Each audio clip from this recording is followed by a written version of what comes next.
সংসারী লোকেদের সংসার জীবনে কিভাবে অতিবাহিত করতে হবে সেই সম্পর্কে মা শিক্ষা দিতেন। সংসারে কেমন করে থাকতে হয় জানো? যখন যেমন তখন তেমন, যাকে যেমন তাকে তেমন, যেখানে যেমন সেখানে তেমন।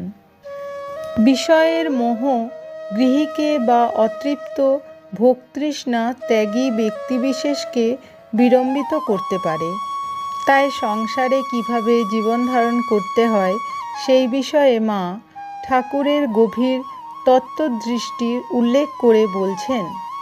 ঠাকুর দেখতেন হালদার পুকুরে পানকৌড়ি জলে ভাসে, ডোবে, সাঁতার দেয়, কিন্তু তার গায়ে এক বিন্দু জল থাকে না, সব ঝেড়ে ফেলে দেয়। তাই দেখে বললেন, সংসারে ঠিক এভাবেই থাকতে হবে। বিষয়ের মধ্যে মানুষ থাকবে বটে, কিন্তু মন থেকে বিষয়াসক্তি সব ঝেড়ে ফেলে দিতে হবে। সম্পূর্ণ অনাসক্ত হয়ে সংসারে থাকার জন্যে ঠাকুর সকলকে শিক্ষা দিতেন।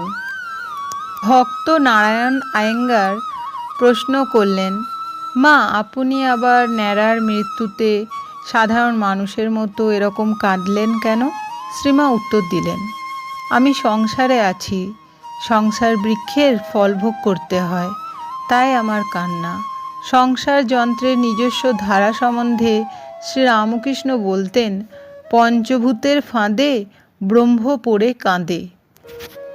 মা একদিন কথা প্রসঙ্গে বলেন, প্রভাকরের ছেলেটি ভালো হলে হয়, ছেলে হওয়া এক পাপ। তিনি বলতেন, সংসারে সব ভেলকিবাজি, ভেলকিবাজি বটে, তবে মনে থাকে না এই দুঃখ। অক্ষয় কুমার সেনকে পত্র মারফত মা উপদেশ দিয়েছিলেন, সংসারে জন্ম মৃত্যু অনিবার্য জানিয়া সহ্য করিয়া যাইবে। পত্রান্তরে উপদেশ দিচ্ছেন, সংসারে এমতো সুখ দুঃখ আছেই, তবে কেন অনর্থক ভেবে মনকে দুর্বল করা?